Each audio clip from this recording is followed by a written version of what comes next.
안녕하세요. 자, 오늘 또 2022년 1회 기출보건문제 1번부터 풀어보도록 하겠습니다.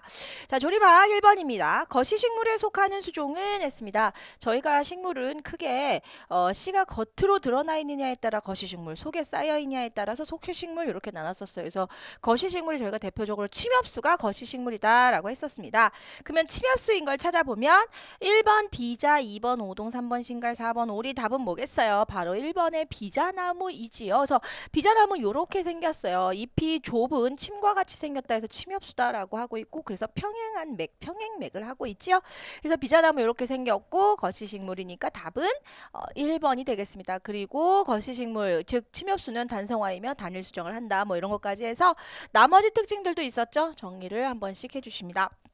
자, 2번 종자의 품질 평가 기준으로 발화율과 순량률을 곱하여 알 수 있는 것은 바로 뭐죠? 1번의 효율이죠. 저희가 발화율이다라고 하는 것은 저희가 시험한 종자 수에 대해서 실질적으로 발화한 종자 수를 백분율로 100을 곱해서 백분율로 나타낸 게 발화율이었고요. 그리고 저희가 지금 여기서 이제 순량률이다라고 하는 것은 전체 시험 종자 량에 대해서 순전 종자 량의 비율, 얘는 양이에요. 비율을 무게비를 백분율로 나타낸 게 바로 순량률이었어요. 그래서 이 발화율과 순량률을 곱해서 100으로 나눠주어서 알 수 있는 게 바로 효율이었죠.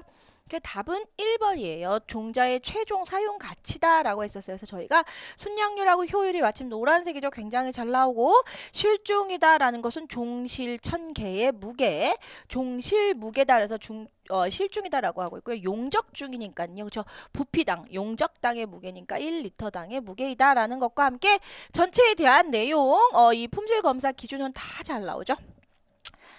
자, 3번입니다. 인공조림과 천연갱신을 비교한 설명으로 옳지 않은 것은 요것도 잘 나오죠. 1번. 인공조림은 조림할 수종의 선택의 폭이 넓다. 다양하다. 내가 원하는 수종으로 조림을 할 수 있다. 2번. 인공조림은 천연갱신에 비해 조림지의 기후와 토양에 적합하지 못할 경우, 그쵸? 조림 실패율이 높다. 그쵸? 잘못 선정하면, 그 기후라든지 토양이라든지 잘못 선정하면 전체에 실패할 수가 있습니다. 3번 천연갱신은 그곳의 인목이 이미 긴 세월을 통해서 그곳의 환경에 적응된 것이므로 성림의 실패가 적은 것이 맞지요. 그 어미로부터 나와서 떨어져서 이루어져서 갱신이 이루어졌기 때문에 이미 그곳 환경에 잘 적응해서 잘 자랐기 때문에 실패할 확률이 좀 적다라는 것이죠. 그 다음에 4번. 인공조림은 일반적으로 동령 단순임을 조성하는데, 그쵸? 이러한 인공조림법의 반복은 임지 생산력과 조림 성과를 점차적으로 향상시킨다가 아니라 점차적으로 악화시키겠죠. 그쵸? 인공조림을 통하면 점점점 지력이 약해지게 된다. 동령 단순임을 조성하고, 그러다 보니 각종 재해, 이런 거에도 굉장히 취약하게 되죠. 그래서 점점점 지력이 약해진다. 답은 4번이 되겠습니다. 그래서 인공갱신의 뭐 장단점 중에 방금은 단점을 좀 정리를 해봤고요. 자, 4번에 내음력이 가장 약한 수종은 했습니다. 저희가 내음력 또는 내음성이다 라고 해서 이 수목이 음지에서 견딜 수 있는 능력, 햇빛을 좋아하는 정도가 아니다 라고 했었습니다. 음지에서 견딜 수 있는 정도에 따라서 극음수부터 해서 극양수까지 이렇게 정리를 했었고, 가장 약한 수종은 했습니다. 그러니까 양수인 수종들을 선택을 하면 되겠죠. 1번에 농나무 음수죠. 2번에 전나무 대표적인 음수였습니다. 3번에 자작이 대표적인 또 극양수였죠. 4번의 가문비도 음수. 답은 3번이죠. 저희가 가문비하고 전나무는 성질을 굉장히 비슷하게 하고 해서 꼭 중요하게 알아두어야 된다. 얘는 두 개 다 또 음수이다. 그래서 제가 음수를 너도 비서랑 가전 녹칠, 그쵸? 너도 비서랑 가전 녹칠. 근데 어디에서? 음지에서 가전에 녹칠을, 그러니까 무슨 페인트 칠처럼 칠을 한다 생각하시는 거예요. 가전에 녹칠을 하는데 음지에서 하는 거예요. 그리고 아까 여기 요거 제가 이제 이렇게 외웠었죠. 땡볕에서 어떤 남자가 낙엽 잎 깔고, 그쵸? 낙엽 잎을 깔고 술을 마시는 거예요. 땡볕에서 뭐 실현을 당했는지 어쨌는지. 그러면서 소주 잔을 들고 부어라고 하는데 버예요. 그죠? 낙엽 잎 깔고 버 하면서 자포자기하는 심정으로 술을 가지고 버 이렇게 얘기했다는 뜻이에요. 어디에서? 땡볕에서. 그래서 답은 3번이죠. 자작나무는 양수입니다, 여러분. 양수. 그 외에 양수, 뭐 극음수, 요 네 가지는 다 잘 나와요, 여러분. 그렇기 때문에 수목별, 내음성, 내음력에 대한 네 가지를 다 정리를 해두셔야겠습니다. 자, 5번 온대 지역에서 인위적인 요인으로 산림이 파괴되지 않는다면 최종적으로 산림이 형성되는 수종은 그랬습니다. 이게 무엇에 관한 얘기인가? 산림 천위에 관한 이야기죠.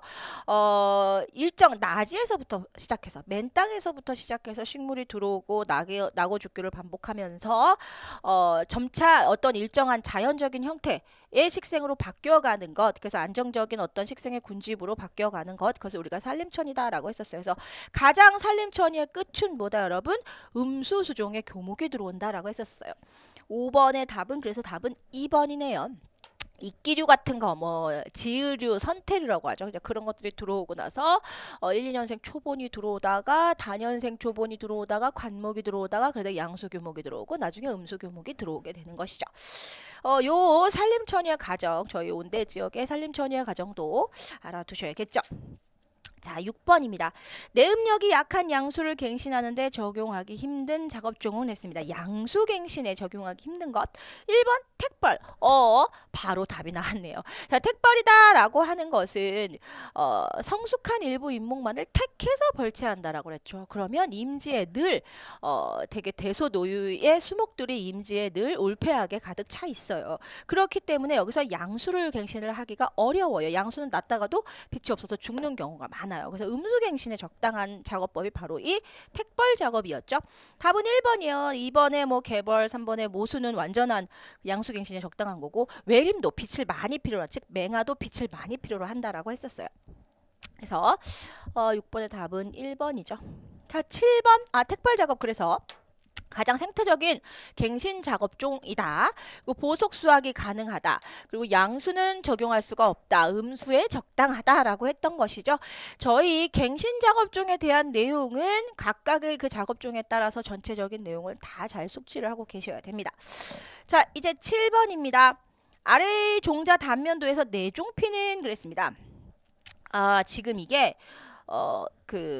지금 이제 제가 그 예를 들었던 게 바로 이제 은행나무였어요. 그래서 요게 이제 요 모양대로 이렇게 나와요. 특히나 얘는 껍질이 뭔가 여러 개로 이렇게 이루어져 있죠. 그러니까 이렇게 여러 개로 이루어져 있는 것은 종피가 3개로 구분이 돼요. 내종피, 중종피, 외종피, 중종피, 내종피로 이렇게 3가지로 막을 구성이 되어 있고, 우리가 은행나무 종자를 보면 가장 겉에 우리 저희 노란색 과육질 있죠. 나중에 있게 되면 은행나무 저희 은행 종자를 생각하시면 노란색 과육질, 그게 바로 외종피다. 그리고 그거를 깎아내고 나면, 그거를 씻어내고 떨쳐내고 나면 그 안쪽에 저희가 딱딱한 은행 저희가 은행을 구입할 때, 열매를 구입할 때 왜 딱딱한 그 종피로 쌓여 있죠. 그게 바로 중종피고, 그걸 까고 나면 우리가 먹을 수 있는 이제 노란 그 열매가 나오는데, 그 은행 열매를 또 얇은 어떤 막 같은 게 싸고 있죠. 그게 바로 내종피인 거예요. 그래서 그렇게 3개의 막으로 이루어진 게 바로 이제 대표적인 게 이 은행 열매인데, 그랬을 때 여기에서 해당하는 거니까 지금 A가 뭐냐면 여러분 외종피예요. 그리고 이렇게 빗금침 치은 게 요게 바로 중종피예요. 그리고 그 이렇게 중종피하고 그 안에 배유와 배의 사이에 있는 요 얇은 막이 바로 내종피가 해당이 되는 거예요. 그리고 배유고 배고, 그래서 은행 저희 종자에서는 저희가 먹는 부분이 이 배유와 배 부분이 되는 것이죠. 그래서 답은 그러니까 B가 뭔지 물어봤으니까 답은 내종피가 되겠죠. 그래서 7번의 답은 내종피는 그랬으니까 B번인 거죠. 그래서 답은 2번이 되겠습니다. 그래서 이 은행나무 종자의 구조를 생각하시면서 문제를 푸시면 됩니다. 8번 수목체 내에서 이동이 비교적 잘 안 되고, 이동이 잘 되냐 안 되냐에 어떤 영향분을 묻는 것 같네요. 그렇죠? 부족하면 분열 조직에 심한 피해를 주는 양분 원소는 그랬습니다. 그러면 우리가 여기서 이 양분의 특히 이제 무기염류죠. 체내 이동성이다라고 하는 요거를 잘 기억을 하시면 돼요. 그래서 제가 이동성이 낮은 것, 이렇게 왔었죠. 철로 된 칼 들고 망나니같이 붕신. 철로 된 칼 들고 망나니같이 했지만 막 많이 이동해서 어떻게 찌르지도 못해. 그래서 이동성이 낮은 것에는 철로 된 칼 들고 망나니같이 붕신. 그래서 철칼망붕이다. 뭐는 또는 칼철망붕이다. 철칼망붕이다. 이렇게 외워주시는데, 이때 이 칼은 칼슘도 있고 칼륨도 있지요. 제가 질소의 비료의 3요소, 질소, 인산, 칼륨이죠. 질소, 인산, 칼륨은 비료의 3요소로서 삼요소로서 굉장히 식물 생육에 많이 필요한 원소이기도 하며 이동성도 굉장히 높은 영양소다라고 했었어요. 그래서 여기서 질소, 인산, 칼륨이 이동성이 높은 거니까 얘는 그럼 칼슘인 거예요. 그래서 철칼, 망붕, 철로 된 칼들고 망나니 같이 붕신, 그쵸? 하지만 쑥쑥 이동은 못해. 그러니까 이동성이 낮은 거죠. 그러니까 그런 거를 여기서 이동성이 잘 안 되는 걸로 먼저 하나 찾아보면 이는 잘 되는 거고 2번에 칼슘이 나왔네요. 그래서 답은 2번이네요. 3번에 질소도, 4번에 마그네슘도 여기에요. 그쵸? 이건 입마칼질 했었잖아요. 여러분 기억하시죠? 입마칼질. 입막 칼칼하긴 한데 질린다. 친구가 맛있는 거 먹으러 가자고 멀리 갔어. 그래서 이동성이 높은 거야. 멀리 갔더니 근데 입막 칼칼하긴 한데 질린다. 이렇게 외웠죠. 입막 칼질. 얘는 철칼 망붕. 자, 그래서 답은 뭐 2번밖에 없네요. 그리고 이제 원래는 이 칼슘은 세포막의 구성 성분이었고 또 뭐 중화라든지 해독 이런 작용을 하는 걸로 저희가 이제 알고 있었는데 지금과 같이 분열 조직에 심한 피해를 주는 뭐 양분 원소이구나. 뭐 그렇구나라는 거 그냥 봐두시면 됩니다. 자, 9번. 생가지치기를 하면 상처 부위가 부패될 수 있는 가능성이 가장 높은 것은 했습니다. 자, 생가지치기를 하면 위험한 수종 뭐였죠? 단물, 버시락 마시면 너희들 위험해. 단물, 번느. 단물, 버시락 마시면 너희들 위험해. 단물, 번느였지요. 굉장히 상당히 아주 많이 나오죠. 노란색이었어요. 그리고 위험성이 없는 것을 이제 이렇게 뭐 삼포에서 낙지랑 잣이랑 넣은 전이에요. 삼포에서 낙지잣전을 소주랑 마시니 편안하니 좋네. 그래서 얘는 위험성이 없는 거예요. 편안하니까. 그리고 위험성이 있는 거니까 단물, 버시락 마시면 너희들 위험해 라고 외워주신다라고 했죠. 굉장히 잘 나오죠. 1번에 라릭스 캠프페리. 낙엽송은 위험성이 없죠. 피누스 덴시플로라. 소나무도 없지요. 그 다음에 3번에 프로누스 셀룰라타. 얘가 바로 뭐예요 여러분? 벚나무죠. 프로누스 셀룰라타. 4번에 포플루스 다비디아나. 다비디아나에는 사시나무예요 여러분. 사시나무도 여기에는 없지만 비교적 위험성이 있진 않습니다. 그렇게 높진 않아요. 단물 번느에 비하면. 그래서 답은 3번에 프로누스 셀룰라타이다 라는 겁니다. 자, 이렇게 해서 외워주시고요. 자, 이제 10번입니다. 묘포지를 선정할 때 고려해야 할 사항으로 거리가 먼 것은 했습니다. 저희 묘포지의 선정 조건, 적지 조건, 요거 굉장히 잘 나온다라고 했었어요. 그래서 요거에 대한 내용이 나오기도 하고 요 요소를 묻기도 한다라고 했었어요. 토양이 어떠한지, 경사가 어떠한지, 기후가 어떠한지, 방위, 뭐 그다음에 기타, 뭐 교통편이라든지 뭐 이런 것들. 자, 그랬을 때 고려할 사항으로 거리가 먼 거 1. 기후 맞아요. 2번에 경사 그쵸? 5도 이하의 완경사지. 그래야지 관배수가 좋다. 그다음에 3번에 토양 맞죠? 뭐 사양토, 뭐 식양토, 토신 깊은 곳 등등. 4번에 인접산지의 식생 형태. 묘포지를 선정하는데 인접산지의 식생이 무슨 관계가 있나요? 없지요. 기타까지 해서 묘포지의 선정 조건, 적지 조건 알아두시고요. 자, 11번입니다. 묘목 곰포 작업의 정의로 옳은 것은 저희 곰포에 대한 거 물었습니다. 1번 굴치한 묘목을 규격에 따라서 나누는 일이다. 묘목을 선별한다 뭐예요? 선묘예요. 2번에 포지에서 양성된 묘목을 식재될 산지까지 수송하는 일. 그냥 운반이겠죠.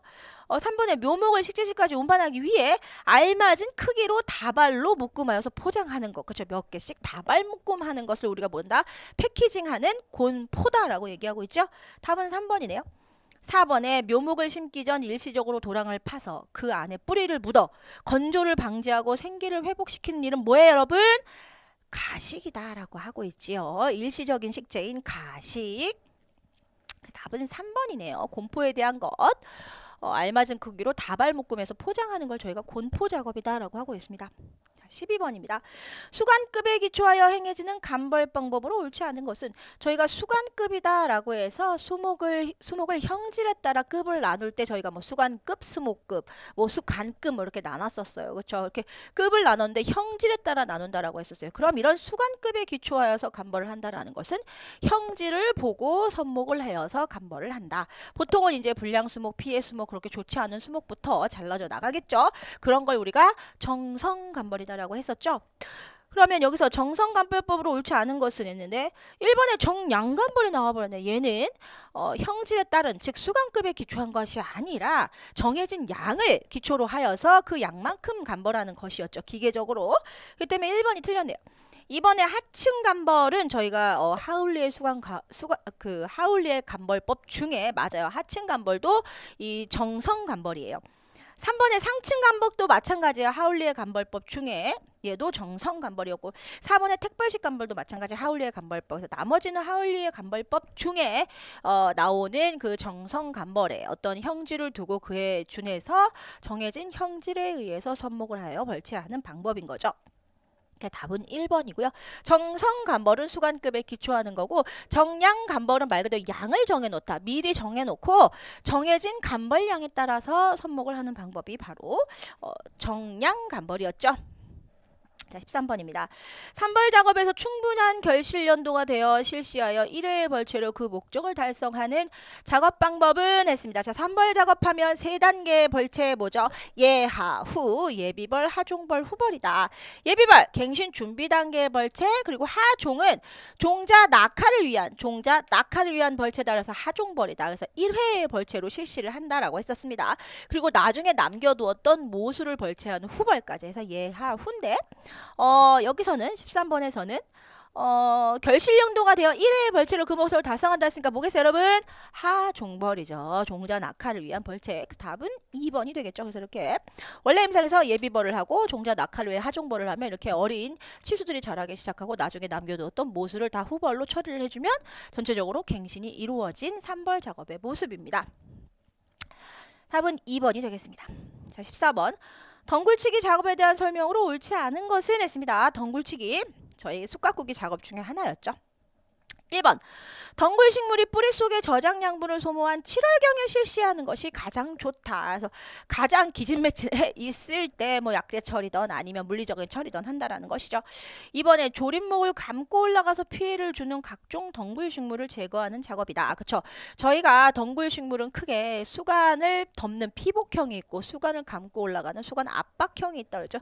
여기서 지금 수간 압박형을 얘기하고 있지요. 3번 약재 처리할 때 방제 효과를 높이기 위하여 비 오는 날은 실시하지 않는다. 그렇죠. 비 오는 날 하면 무용지물이 되겠죠.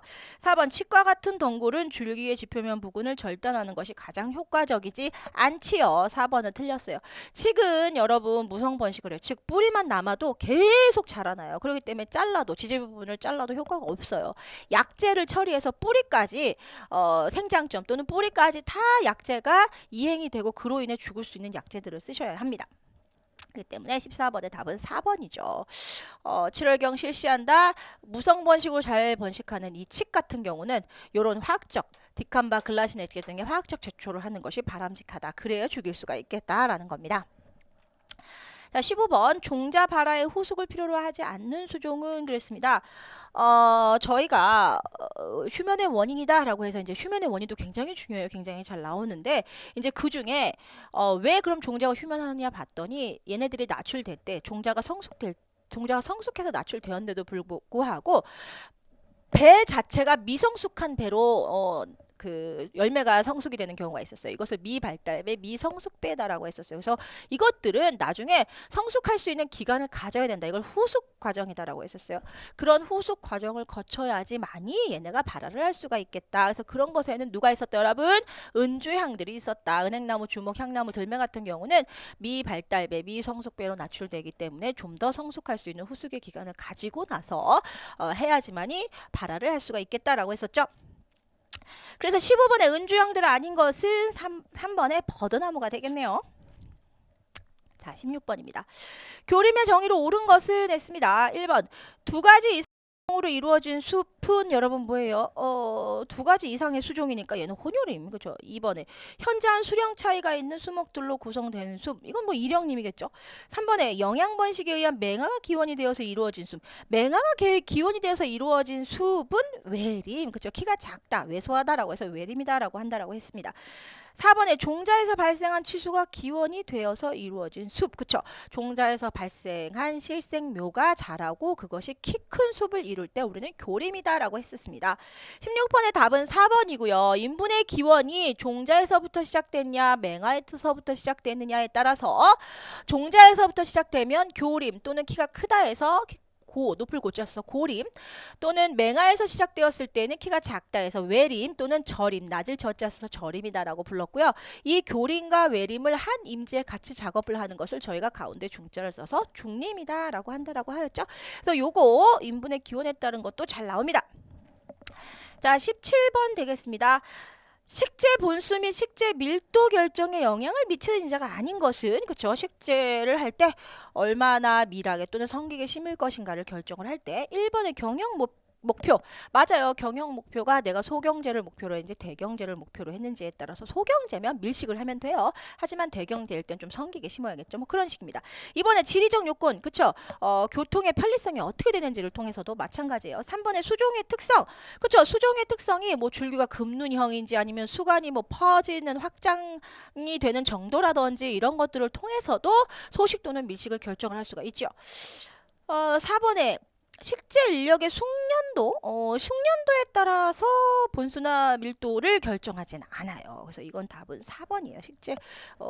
식재 인력의 숙련도랑은 관계가 없다. 그래서 경영 목표, 지리적 조건, 토양의 비옥도, 양음수, 수종의 특성 이런 거에 따라서는 이렇게 소식과 밀식 이렇게 하고 있다라는 것이죠. 자, 18번 일본 잎갈나무의 꽃눈이 분화하는 시기는 1번 잎갈나무 즉 낙엽송이죠. 저희가 보통 올해 이제 꽃이 피는 건 방금 꽃눈이 생겨서 피는 게 아니에요. 그렇죠? 작년에 보통 뭐 작년 봄부터 시작해서 여름, 가을 이럴 때 꽃눈이 형성이 되고 그것이 분화했다가 이제 드디어 올해 뭐 봄이 됐든 여름이 됐든 꽃이 피게 되는 거거든요. 그랬을 때 제가 낙엽송 일본 잎갈나무는 언제라고요? 7월경.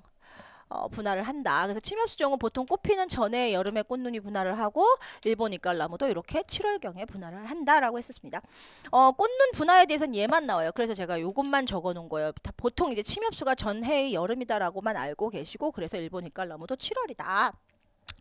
18번의 답은 3번이 되겠습니다. 그래서 저희가 꽃눈이 형성이 되고 그 전해에 그리고 꽃눈이 분화를 한 뒤 그리고 그 다음에 꽃이 피게 되면 수분을 하고 수정을 하게 되는 것이 이 생식생장의 그 순리죠. 생식생장의 순서.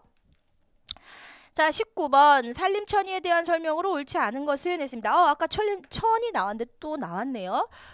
자, 어떤 일정한 지역에서 식생의 모습이 식생의 군집이 일정한 형태로 변화해 가는 그런 모습, 그렇죠? 그걸 우리가 이제 천이다라고 했었는데 1번에 산림천이 초기에는 종 다양성이 당연히 증가하죠, 그렇죠? 여러 동식물이 나하고 죽기를 반복하면서 굉장히 다양한 종들이 증가를 하죠.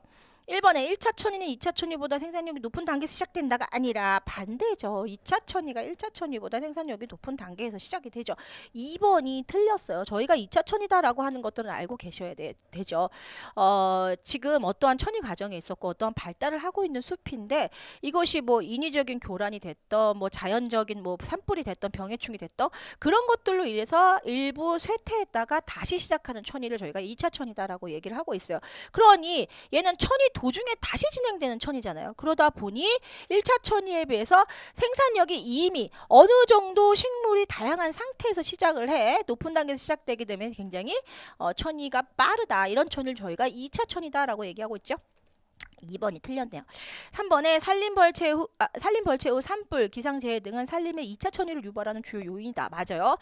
4번에 1차 천이는 기존 식물상 자체에 의하여 유도되는 자발천이의 과정으로 볼 수 있다. 1차 천이가 제일 일반적인 맨 땅에 전혀 아무것도 없던 식물이 아무것도 없던 곳에서부터 시작해서 뭐 지유류, 선태류, 그러니까 아까 말한 이끼류 같은 것이 들어오기 시작하고 초분류가 들어오고 감목이 들어오고 하면서 다양해지는 것이 가장 자연스러운 그런 천이가 바로 1차 천이죠. 맞아요. 그래서 답은 2번이 되겠습니다. 그래서 2차 천이가 무언지를 알면 문제를 푸실 수가 있었겠죠. 20번 산림 토양의 지력을 증진하기 위한 작업에 해당하지 않는 것은 있습니다. 지력 증진을 위한 1번의 개벌 실시. 아이고 1번부터 여러분 개벌이다라고 하는 것은 저희 갱신 작업 중에 일시의 그 인분 산림을 전체를 다 한 번에 벌채하는 것이 개벌이었어요. 개벌을 하면 지력이 어떻게 된다고 했어요? 감퇴가 된다라고 했었습니다. 그래서 1번이 틀렸고 2번에 적당한 비음 유지. 여러분 비음이다라고 하는 것은 어느 정도 광선을 차단해 주는 것을 얘기를 해요. 그래서 너무 직사광선에 놓였거나 그럴 때는 어느 정도 차단을 해줌으로써 뭐 임시의 건조를 방지한다든지 어린 묘목들을 좀 보호를 해준다든지 그런 효과들이 있습니다. 그래서 맞아요. 그 다음에 3번의 토양의 산도 조절을 통해서도 마찬가지예요. 토양의 산도, 보통 이제 일반 모든 식물들 같은 경우는 중성 또는 약산성에서 잘 활성화되고 잘 생육이 된다라고 했었죠. 그래서 그 정도의 산도를 조절해주면 지력 향상에도 좋다. 4번에 낙엽 및 낙지 보호. 낙엽이나 낙지 같은 경우는 수분을 유지하는, 그것이 썩기 전에는 수분을 유지하는 역할을 하고 썩고 나서는 땅에 양분이 되어주죠. 그러니까 지력 증진에 좋겠죠.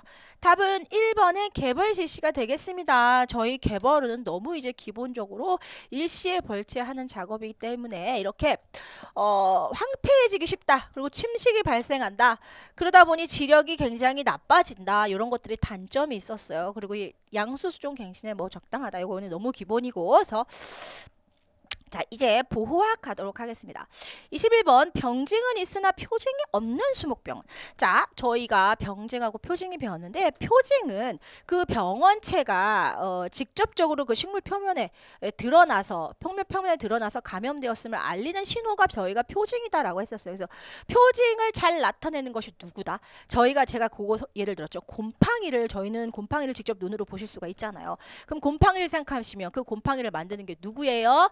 균류예요. 그래서 균류 중에서도 저희는 수목병에서는 진균류가 많죠. 그래서 그런 균류, 즉 진균류는 표징이 잘 나타나고, 뭐 그럼 그렇지 않은 어떤 것들, 바이러스나 파이토플라스마나 이런 것들 같은 경우, 비전염성이나 이런 것 같은 경우는 뭐예요, 여러분? 표징이 잘 없다, 병증만 있다라고 했었습니다. 그래서 여기 보시면 바이러스, 파이토플라스마, 비전염성 같은 경우는 여러분 병증만, 표징은 없다예요. 그쵸? 그럼 표징이 없는 거니까 1번에 뽕나무 오갈병, 아이고 파이토플라스마 나왔네요. 그렇죠? 데빗, 오빗, 뽕오. 그래서 뽕나무 오갈병, 그러니까 얘는 당연히 표징이 없겠죠. 1번입니다. 2번에 낙엽송 입떨림병, 입이 떨리고 이런 건 잔항균이에요. 잔항균이니까 진균류니까 맞죠? 얘는 표징이 있는 애예요. 그렇죠? 3번에 삼나무 붉은 마른 병도 불안정균류로 얘도 균류, 얘도 표징이 잘 나타나는 병이에요. 4번에 소나무 리지나 뿌리 썩은 병. 리지나 뿌리 썩은 병은 뭐? 리지나 낭자니까 잔항균에 의한 거. 자, 얘네는 닭 2, 3, 4는 다 뭐예요? 그래서 여러분 균류에 의한 걸로 표징이 굉장히 잘 나타나는 그러한 수목병이죠. 그래서 1번이 틀렸네요. 우리는 파이토플라스마가 지금 뭐가 파이토플라스마인지 알았으면 문제를 풀 수 있는, 그쵸? 파이토플라스마는 데빗, 오빗, 뽕오 기억을 하시면서, 자, 22번입니다. 솔리복파리에 대한 설명으로 옳지 않은 것은 했습니다. 자, 이제 요런 게 해충에 나오면 해충의 생활사를 눈을 감고 잘 떠올려 보세요. 그럼 저는 이제 늘 이 사진을 보여드렸어요. 자, 먼저 그러면 좋아요. 제가 이제 우화하는 기간을 설명드리기 전에 요 솔잎 기부에 유충들이 들어가서 흡집하고 있는 요 모습을 기억을 하시면 된다. 그래서 이름도 솔잎에 대해 혹을 만든다 해서 솔잎 혹파리예요. 자, 얘네는 5월에서 7월이에요. 눈을 딱 감고 솔잎 혹파리의 그림을 상상하시면서 5월에서 7월에 이 성충이 우화를 해요. 그래서 우화에서 알을 낳아. 솔잎 사이에다가 알을 낳아, 젖밥부위 사이에다. 그러면 거기에서 부화한 유충이 솔잎 기부로 내려가. 그래서 이 안에 들어가. 그래서 이 안에서 작은 혹을 만들고 이 안에서 흡집 가해를 해. 흡집 가해하면서 계속 피해를 주다가 겨울쯤 돼서 비가 올 때, 겨울이 되려고 할 때, 비가 올 때 얘네는 비와 함께 땅으로 떨어져. 왜? 뭘 하기 위해서? 월동을 하기 위해서. 아, 그럼 얘는 유충으로 월동을 하는구나. 그리고 아까 솔잎 기부에 들어가서 혹을 만들었구나. 뭐 이런 식으로 해서 모든 특징을 기억할 수 있는 거예요. 그러면 1번에 우화 최성기가 5, 6월이다. 맞아요. 5월에서 7월 사이인데 그 중에 보통 이제 아주 최성기는 보통 6월이에요. 그래서 맞아요. 그 다음에 2번에 10월에서 11월에 번데기로 월동. 자, 제가 뭐라 했어요? 얘가 유충의 상태로 비가 올 때 땅으로 떨어져. 뭐 하기 위해서? 월동을 하기 위해서. 그러니까 얘는 뭘로 월동해? 유충으로 월동하는 거예요. 2번이 틀렸네요. 3번에 낙엽밑이나 흙 속에서 월동합니다. 땅으로 떨어졌어. 그쵸? 그러니까 낙엽밑이나 흙 속에서 월동을 해요. 4번에 유충이 솔잎 기부에 벌레 혹을. 솔잎의 기부죠? 솔잎이 지금 이만큼 있겠죠? 솔잎 기부에 벌레 혹을 만들고 이 안에서 가해하죠. 맞아요. 답은 22번의 답은 2번이다. 2번이 틀렸죠. 제가 솔리복파리의 어떤 생활사를 간단하게 정리한 거다. 예를 들어 몇 월 이런 거 못 외우겠다. 그럼 딱 요것만 알면 돼. 5, 7월에 5월에서 7월에 성충이 우월해. 그러니까 알을 낳아. 그러면 부하유충이 솔리기부로 기어들어가서 혹을 만들어. 그러다가 그 여름 뭐 가을 이럴 때까지 가해를 해. 그러다가 이제 겨울이 오기 전에 월동을 하기 위해서 비가 올 때 땅으로 떨어진다. 라는 걸 기억을 하시면 돼요. 그래서 월동을 하겠죠. 그래서 1회 발생에 유충으로 월동을 한다라는 것이죠.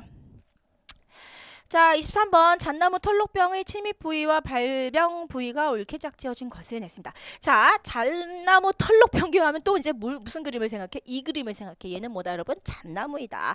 이름이 왜 잣나무 털록병균이냐? 우리 녹병균은 여러분 2종 기생을 하죠. 그래서 중간기주가 있고 본기주가 있어요. 근데 잣나무에 어떤 녹병을 발생시키기 때문에 잣나무 털록병이에요. 자, 그럼 이 그림을 기억하시면 잣나무에 수피가 툭툭툭 터져 있어. 이게 뭐냐?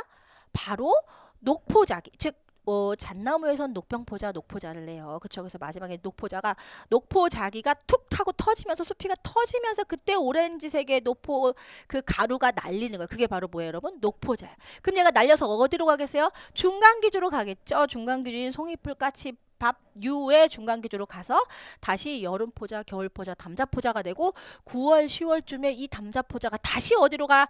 잣나무에 들어가는데 잣나무에 침입을 할 때 수피를 통해서 뚫고 들어가는 게 아니에요. 그때는 이런 게 없고 밋밋할 거 아니에요. 그렇죠? 수피를 뚫고 들어가는 게 아니라 잎의 기공을 통해서 들어갔다가 여기에 병을 발생시켜서 줄기의 병을 발생시키는 것이 바로 이 잣나무 털록병균이다. 그래서 답은 3번에 잎의 기공으로 침입을 하여서 줄기에 발병을 해서 피해를 가져온다. 그래서 요 그림, 이 잣나무에 이 수피가 툭툭 터진 거. 그래서 이 오렌지색, 노란색이 뭐냐? 바로 이 녹포자이다라고 생각을 하시면 된다. 중간기주도 굉장히 잘 나오죠. 자, 24번 뿌리혹병의 방지법으로 옳지 않은 것은 했습니다. 자, 이제 뿌리혹병 하면 얘는 뭐에 의한 병원을 아셔야 되죠. 자, 혹뿌리 영감, 세균 때문에 눈이 말랐다라고 했죠. 그러니까 뿌리혹병은 뭐예요? 세균인데 토양서식 세균이다라고 이렇게 외워주시면 또 금방 문제를 풀 수 있어요. 뿌리혹병은 항상 혹뿌리 영감이 세균 때문에 눈이 말랐다고 그랬죠. 그러니까 혹뿌리 영감, 뿌리혹병은 뭐 여러분 세균에 의한 건데 특히 토양서식 세균에 의한 것이다. 1번 병이 없는 건전한 묘목을 식재해야겠다. 그쵸? 그래서 뿌리에 혹이 생기지 않겠죠. 2번에 접목할 때 쓰이는 도구는 소독하여 사용을 합니다. 맞습니다. 남아있을 수 있어요. 그 균들이. 3번에 제식할 묘목은 스트랩토마이신 용액에 침지하는 것이 좋다. 스트랩토마이신이 뭐예요? 항생물질이에요. 그래서 맞아요. 미리 그러니까 소독을 하는 것이죠. 4번 심하게 발생한 지역에서는 내병성 수종인 포플러루를 식재한다가 아니라 이 뿌리혹병 같은 경우는 주로 화렵수에서 발병을 하거든요. 근데 포플러는 오히려 감수성이에요. 즉 병에 더 잘 걸리는 화렵수 중에 하나예요. 그래서 잘못 얘기했어요. 답은 4번이에요. 나머지 뿌리혹병의 방제법은 보통 이제 상처를 통해서 특히 이제 뿌리나 지지부 부분에 상처가 있으면 세균이 침입을 해요. 그래서 상처가 나지 않도록 주의를 해야 된다. 그리고 이런 항생제인 스트랩토마이신 용액에 침자였다 식재한다든지 그리고 요 석회 사용량을 줄인다라는 거 얘네는 그 뿌리혹병은 오히려 산성 토양에서 강한 게 아니라 알칼리성 토양에서 더 잘 번식을 해요. 그렇기 때문에 오히려 석회 사용량을 줄인다라는 거. 그다음 뭐 소독한다, 토양 소독을 실시한다. 왜냐하면 얘네는 토양 서식 세균이기 때문에. 그리고 혹을 제거한 부분에 보호살균제를 살포를 해준다. 뭐 이런 내용들이 있었습니다. 자, 25번 곤충이 부적합한 환경에서 발육을 일정 기간 정지하는 것은 뭐다라고 했죠? 4번에 휴면밖에 없네요. 일정 기간 동안 미리 대비하여서 예를 들어 겨울이야. 그러면 일정 기간 동안 생육 발육을 정지를 했다가 겨울이 가고 봄이 왔을 때 다시 발육을 개시를 하게 되는 것이죠. 그래서 휴만에 대한 것 일정 기간 발육을 정지한다. 그러나 이런 환경 조건이 바로 좋아진다 하더라도 뭐 갑자기 무슨 일이 있다가 바로 좋아진다 하더라도 곧바로 발육을 개시하는 것이 아니다라고 했었어요. 그래서 어떤 일정한 기간이 지나야만 다시 발육을 개시를 한다. 그래서 휴면과 휴지를 또 구분하실 수가 있어야겠죠. 근데 여기는 휴지가 안 나왔어요. 그러니까 좀 더 간단하게 휴면을 맞추실 수가 있었죠. 자, 26번 동물에 의한 수목 피해로 옳지 않은 것은 했습니다. 1번 두더지는 묘목의 뿌리를 가해야 하겠죠. 2번에 고라니는 새순과 나무 열매를 가해야 한다. 맞아요. 3번에 다람쥐는 겨울철에 나무 뿌리를 가해야 한다. 여러분 다람쥐가 땅 파서 뿌리 먹는 거 봤어요? 뭐 종자라든지 열매라든지 주로 그런 걸 먹겠죠. 답은 3번이 틀렸고 4번의 메토끼는 겨울에 어린 나무의 수필을 가야 합니다. 수필을 뜯어먹고 벗겨 먹습니다. 맞아요. 그래서 답은 3번이 되겠습니다. 그래서 메토끼랑 다람쥐에 관한 것 정도 나오고 있죠. 그래서 틀리게 그것만 좀 틀리게 나오고 있죠. 27번 방아선의 설치 위치로 적절하지 않은 것을 냈습니다. 산불의 진행을 막기 위해서 일정 넓이로 설치한 즉 가연물을 다 제거한 일정 넓이의 지대를 저희가 방화선이다 라고 했었어요. 그래서 이 방화선은 산림지대에서 꽤 넓은 넓이로 모든 가연물을 없애야 되기 때문에 굉장히 산림 경영에 있어서는 비효율적이고 비경제적이에요. 그러다 보니까 기왕이면 뭐 낮이라든지 또는 뭐 임도가 있는 곳이라든지 기왕이면 그러한 가연물이 별로 없는 곳들을 이용을 하겠죠. 그래서 한번 보도록 할게요. 1번 낮이 또는 미인 목재 위치 맞죠? 이번에 급경사지, 관목 및 고사목 집적 지역에 위치시키면 어떻게 돼서 난리나죠. 산불 완전 더 활활 타겠죠. 이거 2번 완전 틀렸네요. 3번 인공적 또는 천연적인 도로, 하천 등이 있는 위치 맞아요. 도로나 하천 등이 있으면 더 좋다. 4번 산정 또는 능선 바로 뒤편 8, 9부 능선의 위치. 산불은 여러분 위로 가면 갈수록 즉 산정에 가까우면 가까울수록 그리고 산정을 넘어가서 그 뒤편에 8, 9부 능선 아래로부터 시작해서 위쪽으로 8, 9부 능선 그쪽에서 좀 화세가 약해지는 경향이 있다. 그러니까 그런 곳에 방화선을 설치를 하면 좀 더 쉽게 잡을 수가 있겠다라는 것이죠. 답은 2번입니다. 그래서 방화선에 대한 거 뭐 이런 것들을 이용한다. 그리고 산림 면적은 최소한 50헥타르 이상으로 해서 설치를 해준다. 안 그러면은 이 방화선이 굉장히 비효율적이니까 10에서 20m 폭으로 설치를 하는데 그곳에는 아무것도 없어야 되잖아요. 그러다 보니 굉장히 비효율적이기 때문에 요런 것들이 있죠. 그래서 28번이 되었습니다. 파이토플라스마에 의한 수목병 방지에 사용되는 약재는 했습니다. 와, 저희 파이토플라스마 드디어 나왔네. 얘는 거의 꼭 나온다고 보면 돼요. 꼭 직접적인 이거 문제가 아니더라도 다른 병원과 섞어서 나올 수도 있고 어쨌든 파이토플라스마에 의한 수목병 3가지와 치료하는 약재 3세트는 너무 잘 외우셔야 된다. 저 파이토플라스마에 의한 수병의 3개는 뭐 여러분? 대비, 노빗, 뽕어, 대추나무 빗자루병, 오동나무 빗자루병, 뽕나무 오갈병, 대비, 노빗, 뽕어. 자, 이 3가지는 파이토플라스마에 의한 수병이고 번나무 빗자루병은 아니다. 얘는 여러분 잔항균에 의한 것이었죠. 그래서 이 3가지 대비, 노빗, 뽕어와 함께 옥시테트라사이클린 계열의 항생제를 수간을 주사하면 고칠 수가 있다. 파이토플라스마는 전신 감염성이기 때문에 이런 약제의 수간 주사를 통해서 치료할 수가 있다. 그래서 보도록 하겠습니다. 1번 아바메틴 이거 어디서 많이 들어봤죠? 그리고 우선 들어갈게요. 2번에 테부코나졸은 살균제, 균류를 죽이는 거예요. 그래서 테부코나졸도 알고 계셔야 돼. 얘가 살균제구나, 종류는. 3번에 에마맥틴 벤조에이트. 아바맥틴, 에마맥틴 벤조에이트는 우리가 소나무 제선증병의 예방약제였어요. 소나무 제선증병을 예방하기 위해서 수간에 주사를 해주었던 예방약제. 에바맥틴 벤조에이트, 에마맥틴 벤조에이트. 아바맥틴. 그래서 아무튼 1번하고 3번은 그렇다라는 거. 그래서 2번도 아니고 그럼 4번에 옥시테트라사이클린이죠. 답은 4번이죠. 이건 너무너무 잘 나오는 파이토플라스마 대비도비 뽕어 옥시테트라사이클린. 29번 세균에 의해 발생한 수목병. 아까 방금 했던 게 나왔네요. 혹부리 영감 세균 때문에 눈이 말랐네. 그리고 또는 눈이 뭐 불나게 말랐네 해서 여기까지 하나 더 외우려면 외울 수 있어요. 근데 보통 이제 얘하고 요거 정도 나오거든요. 혹부리 영감 세균 때문에 눈이 말랐네. 세균 때문에 눈이 말랐네 라는 거. 눈이 말라야 돼요. 잎이 마르고 그런 건 안 돼요. 잎이 마르고 이런 거는 잔항균이에요. 그래서 혹부리 영감. 그 뿌리혹병이나 뭐 이런 것들 있나 찾아볼까요? 1번에 철쭉떡병은 떡병균은 여러분 담자균에 의한 거예요. 이번에 포플러 입 마른병. 입이 마르는 건 제가 다 뭐라고 했어요? 잔항균. 입이 마르고 입이 떨리고 이런 거는 뭐 줄기가 마르고 줄기가 떨리고 이런 것들은 다 잔항균이에요. 3번에 호두나무 뿌리 혹병이 바로 세균에 의한 것이죠. 4번에 낙엽송 가지 끝마른병. 얘도 바로 잔항균에 의한 거. 보시면 뭐 입이 떨린 병으로 볼게요. 입이 떨리고 줄기가 마르고 뭐 가지 끝이 마르고 가지가 마르고 이런 것들. 입 떨리고 이런 것들, 입 마르고 이런 것들은 다 잔항균이다. 눈 마름은 세균이다라는 것이죠. 나머지 여러분 요게 뭐 파이토플라스마 아까 데비도비 뽕고라든지 무슨 모자이크병 이런 것들은 다 바이러스다라고 했었죠. 그래서 전체적으로 병의 원인에 따른 소병의 분류는 꼭 잘 알고 계셔야겠죠. 자, 30번입니다. 침엽수 무목의 모잘록병을 방지하는데 가장 알맞은 방법은 모잘록병의 방제법도 뭐 거의 매번 시험에 나온다고 해도 과언이 아닐 정도이죠. 묘포에서 발생해서 어린 묘목의 지지부 부분이 잘록하게 되면서 썩거나 잘록하게 되면서 썩거나 하면서 죽게 된다. 쓰러져서 죽게 된다. 그래서 이름도 모잘록병이었다. 그래서 이 모잘록병은 과습하거나 통풍이 되지 않거나 주로 그런 모포장에서 많이 발생을 한다라고 했었습니다. 그래서 1번부터 중간기주를 제거한다. 모잘록병은 중간기주가 없다. 그래서 아니죠. 이번에 살균제로 토양소독과 종자소독을 한다. 맞아요. 자, 모잘록병은 토양과 그 모잘록 병원은 토양하고 그 다음에 종자를 통해서 전반하고 월동한다라고 했었어요. 그래서 토양 전반 또 토양 월동 또 종자 전반 종자 월동을 하기 때문에 소독을 하는 게 중요하다라고 했어요. 맞아요. 3번에 살충제를 뿌려서 매개곤충을 구제한다. 매개곤충이 없지요.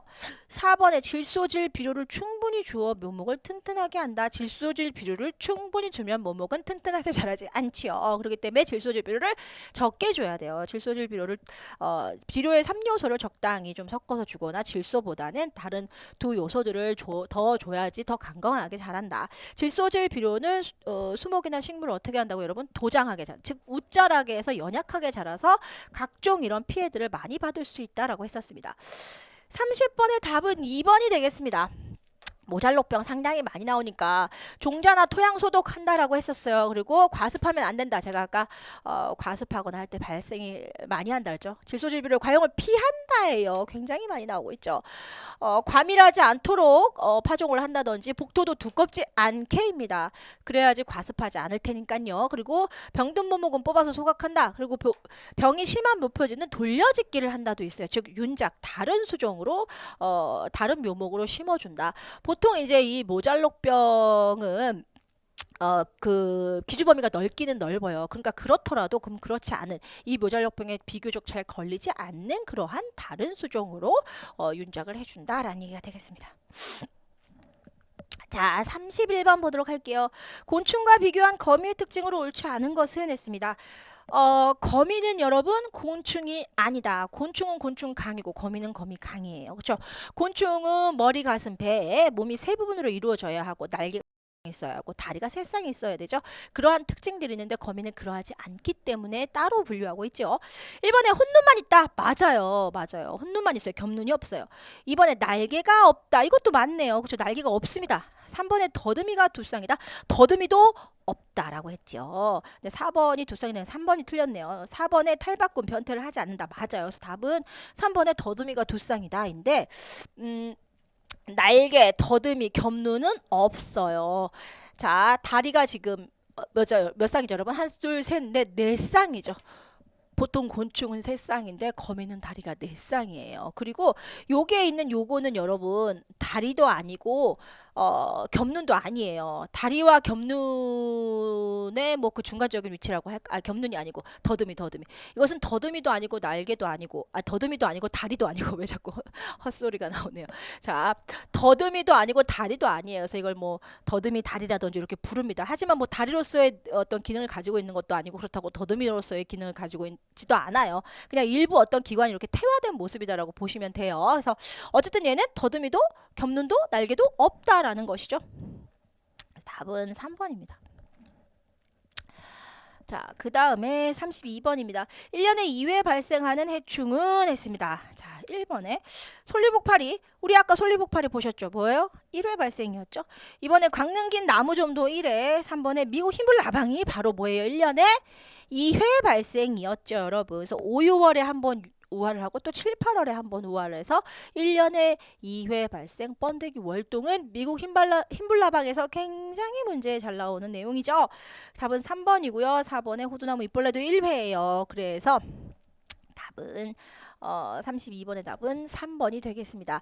연 2회 또는 2회에서 3회도 발생을 해요. 그래서 이것도 이제 같이 알아두시고 2회 발생하며 번데기로 월동한다. 기주 범위가 굉장히 넓다라는 것도 같이 알아두셔야 되죠. 그래서 1화기 성충이 요때, 2화기 성충이 요때 우하에서 이런 유충들이 잎을 갉아먹으면서 식엽을 하면서 피해를 주고 있죠.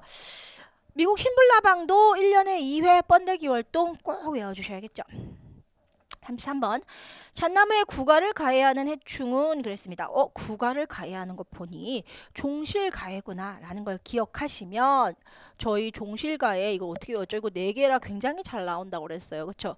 거위가 안락의자에 앉아서 복숭아를 먹으면 라밤바 노래를 부른다라고 그랬죠. 그래서 복숭아를 먹고 있는 거니까 종실가해예요. 거위가 종실가해예요. 거위가 안락의자에 앉아서 복숭아를 먹으면 라밤바. 그쵸?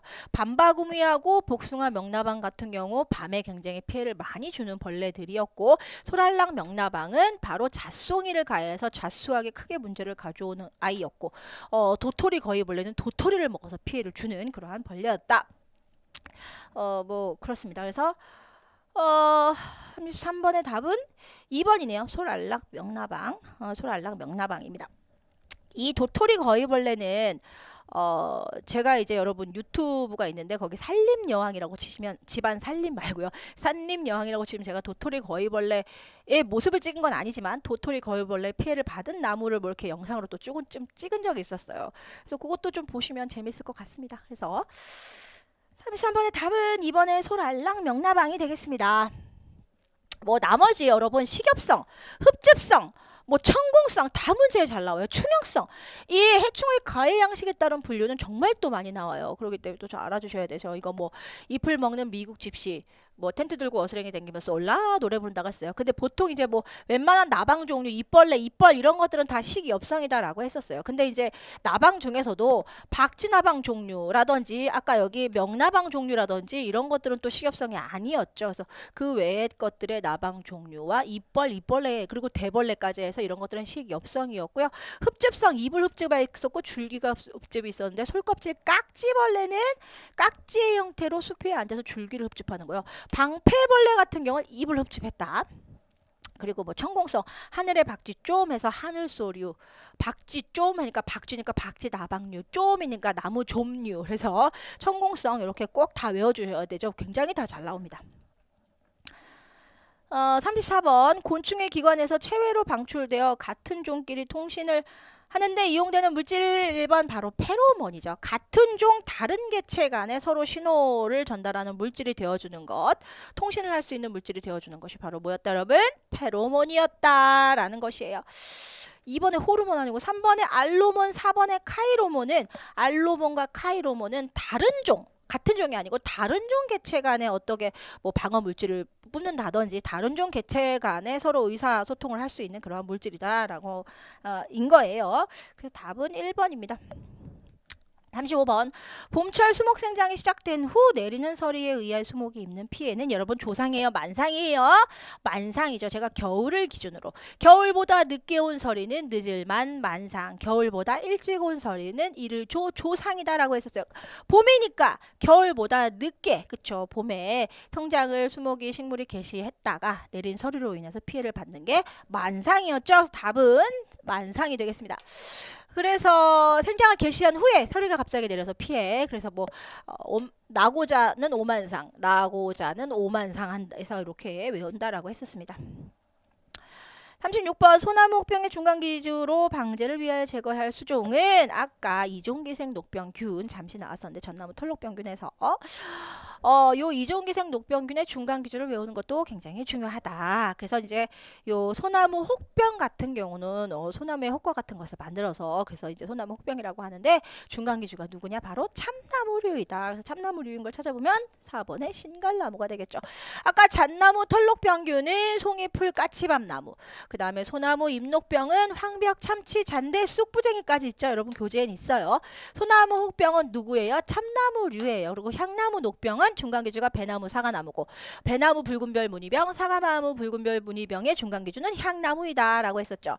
포플러 입록병의 중간기주는 낙엽성 현오색 이렇게 해가지고 특히 얘가 굉장히 잘 나오기 때문에 요 세 개에 대한 거는 꼭 외워주셔야겠죠. 37번입니다. 해충 방제를 위한 임업적 방제 방법으로 옳지 않은 것은 해충 방제를 위한 거래요. 1번 단수님 조성이 확대. 단수님을 조성하면 어떻게 되겠어요? 똑같은 해충이 굉장히 많이 번성을 할 수가 있어요. 그렇기 때문에 얘는 방제 방법이 아니죠. 오히려 더 그 조장을 할 수가 있겠죠. 더 이런 해충들이 많이 발생하는 것을 조장을 할 수가 있어요. 그렇기 때문에 단수님 조성이 아니라 뭘? 혼혈임을 만들어야 되겠죠. 그래서 어느 정도 해충끼리도 서로 상쇄할 수 있는 거, 서로 밀도 조절이 가능하고 서로 상쇄할 수 있는 그 정도의 혼혈임을 조성을 하셔야 된다. 1번 틀렸네요. 2번에 내충성 수종의 식재, 그쵸? 3번에 적당한 간벌로 인분 밀도를 조절해주면 좋다. 그래서 건전한 인분을 만들어주는 것이 좋겠다. 4번에 토양 및 기후에 적합한 수종의 수림으로 조림으로 인해서 그 환경에 잘 적응하는 수종이면 수종일수록 이러한 해충이라든지 병이라든지 그런 것을 더 강건하게 잘 견뎌낼 수 있겠죠. 답은 1번입니다. 혼혈임이나 복충림을 조성해야 된다. 인분 밀도를 적당하게 해준다. 그 다음에 내충성 수종 임지 환경을 좀 더 그 수목이 잘 살아갈 수 있고 건강하게 살아갈 수 있도록 환경을 조정을 해준다. 12도 적절한 비료를 공급해준다. 이런 것들이 임업적 방제였습니다. 자, 38번입니다. 밤나무 흰가루병균으로 잎의 앞뒷면에 밀가루를 뿌려놓은 것 같이 보이는 것은 흰가루병은 밀가루를 뿌린 것과 같이 잎이 허옇게 보인다 해서 이름이 흰가루병이죠. 그래서 이 흰가루병 같은 경우 그럼 하얗게 보이는 게 무엇이냐 해서 자세히 저희가 자세히 봤더니 그게 뭐였냐? 균사랑 이 흰가루병은 여러분 잔황균에 의한 거였어요. 그래서 잔황균의 균사랑 그 균사 위로 지금 뭐가 저는 이제 자랐다 뭐 이렇게 표현한다고 했죠. 열린다. 그렇죠. 그래서 그 앞에 어떤 포자가 분생포자가 또로롱 열리고 분생포자를 열리고 밑에 받쳐주고 있는 것이 이게 분생자경이다라고 해서 분생포자를 분생자라고 하고 그것을 받치고 있는 줄기다. 줄기 경자를 써서 분생자경 또는 병이 이게 그 뭐죠? 자루병자거든요. 그래서 분생포자를 형성하는 자루이다. 그래서 분생자병, 분생자경이다라고 불러요. 그러니까 요 균사, 분생자경, 분생포자 얘가 바로 허옇게 보이는 거다라고 했습니다. 그래서 그런 거를 찾아보면은 지금 몇 번이죠, 여러분? 38번이죠. 답은 1번의 분생포자가 되겠네요. 그렇죠? 그리고 이제 가을에 이렇게 잎에 보면 이렇게 검은색 알갱이들이 생겼는데 얘가 바로 뭐죠, 여러분? 잔황구이다. 흰가루병은 잔황균에 의한 병이고 잔황구라는 그 잔황포자를 형성하는 기관이 이렇게 생기고 구의 형상으로 생기고 그 안에 잔황이 들어있고 잔황 안에 잔황포자가 8개씩 들어있다라고 했었습니다. 39번 토양 훈중제의 설명으로 옳지 않은 것은 했습니다. 1번 메탐소듐, 메틸브로마이드 등이 있다. 대표적으로 토양을 살균, 살충하는 제제들이 바로 훈중제인데 훈중을 통해서 연기가 가스의 형태로 나오면서 잘 그 토양 안으로 잘 퍼지게 되면서 살균, 살충하는 제제가 바로 훈중제였어요. 그랬을 때 1번 그 대표적인 것이 메탐소듐, 그 다음에 메틸브로마이드 맞습니다. 이번에 인화성이 있고 구석까지 침투하는 확산 능력이 있어야 된다. 구석까지 침투하는 확산 능력이 있는 게 맞아요. 그러나 인화성이다라는 것은 여러분 불이 잘 붙는 성질이야. 인화성이 있으면 어떻게 되겠어요? 폭발하겠죠. 이 약액을 처리한 곳은 폭발할 수도 있을 거 아니에요. 폭발할 위험에 놓일 수도 있을 거 아니에요. 그렇기 때문에 인화성이 아니고 비인화성이에요. 폭발하지 않아야 해요. 그렇기 때문에 2번이 틀렸어요. 3번에 비등점이 낮은 원재를 액체, 고체 또는 압축 가스의 형태로 용기에 충전을 한 게 맞아요. 고체가 됐든 액체가 됐든 기체가 됐든 압축 그 용기에 충전을 한 뒤 이것을 뭐 이제 뚜껑을 열어서 그것이 가스의 형태로 휘발되면서 그러면서 효과를 나타내는 것입니다. 비등점이 낮다라는 것은 여러분 비등점은 끓는 점을 얘기를 해요. 저희가 끓는 점이다라는 것은 액체가 기체화될 때를 저희가 끓는 점이다라고 얘기를 하거든요. 그것이 낮으면 낮을수록 기체가 되게 좋겠죠. 그래서 비등점이 낮은 원재를 사용한다라는 것이죠. 4번에 일정한 시간 내에 기하하여 훈중 효과를 나타내야 하므로 휘발성이 큰 약재를 써야 한다. 맞죠? 휘발성이 커야지 좋다. 그래서 여기 보시면 뭐 휘발성, 침투성, 확산성 등이 좋으며 비인화성으로 폭발하지 않아야 돼. 인화성으로 폭발하면 큰일 나죠. 그런 것에는 뭐 메틸브로마이드, 그다음에 메탐소듐, 클로로피크린, 인화 알루미늄 뭐 이런 것들이 있었다라는 것이죠. 그래서 2번입니다.